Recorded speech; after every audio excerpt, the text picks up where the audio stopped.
What about you? That's good, bro. Yeah, let me. Yeah, I'll say something real quick. Then we'll get our other guests on here.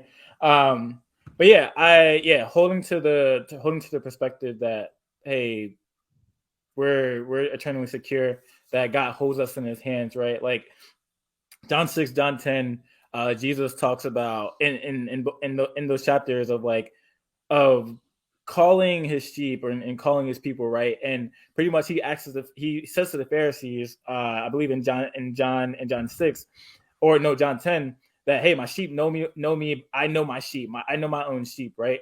And then he says like, hey, nothing can snatch me out of the Father's hand. Nothing can snatch the believer out of the Father's hand, and nothing can snatch the believer out of my hands, right? So when we think about this perspective of can a Christian lose their salvation, it's like if a Christian loses their salvation, it had to be theirs to pretty much have in the first place, right? Like we Yeah, yeah. never we never in a sense had salvation, right? It was always like Christianity, the message of the gospel is not us reaching towards God and gaining salvation that way, but God coming down towards us in the form of Jesus in the flesh and Mm. dying for us and living the perfect life that we could live. So if we're talking about, hey, if a Christian can lose the salvation, what do we have? What do we have to give in the first place? You know what I Yeah, mean? yeah, yeah. And I think I am very sensitive nowadays. I am very sensitive to people that can think that they can lose their salvation, because like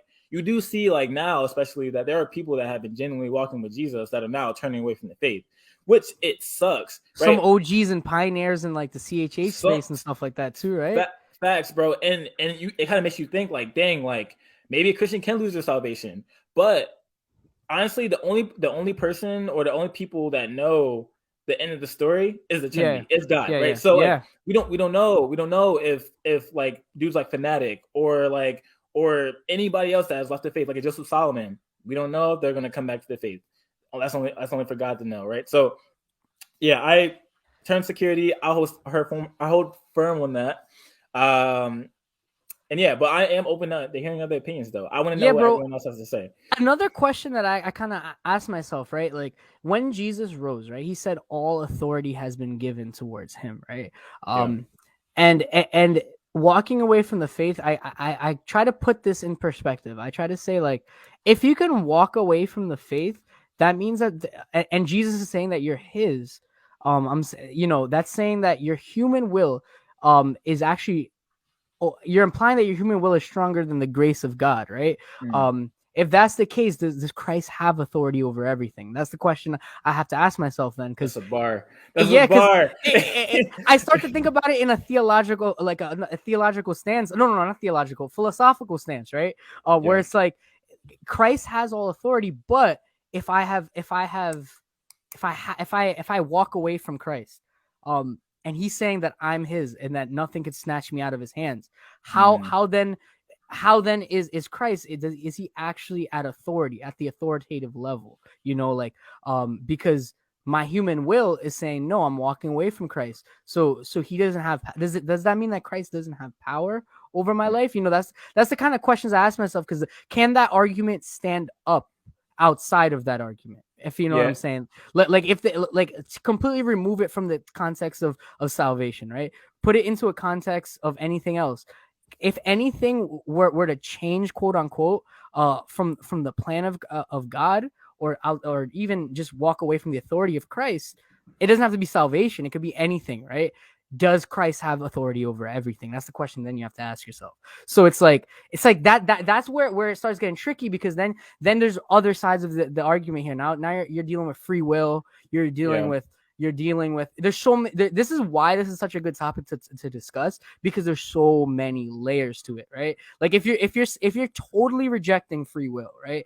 That's a whole different, that has so much other implications underneath it, right? And if you're Yeah. saying, well, it's only free will, that has its implications as well, because if you're saying that it's just totally free will, and you're saying that God has no part in this, and Yeah. he is deistic and not, and not present, like I don't I like that argument wouldn't hold up as well, with the along the other side of it saying that, well, there is no free will.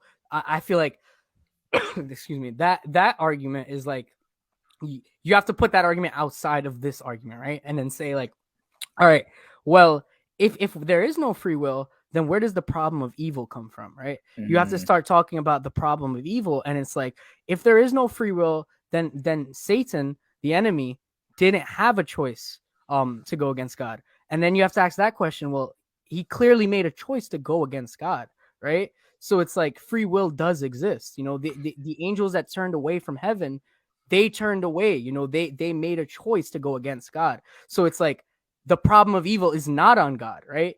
It's on the will.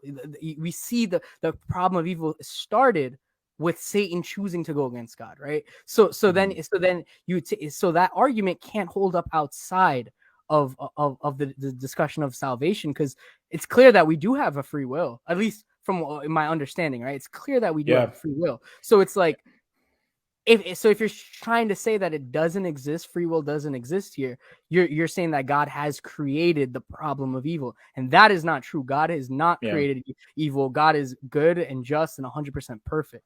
So yeah, I had to look at it at a philosophical standpoint. I got you, bro. That's good, bro. I wanna point out one more thing, and then we're gonna get into our first guest, bro. Gotcha.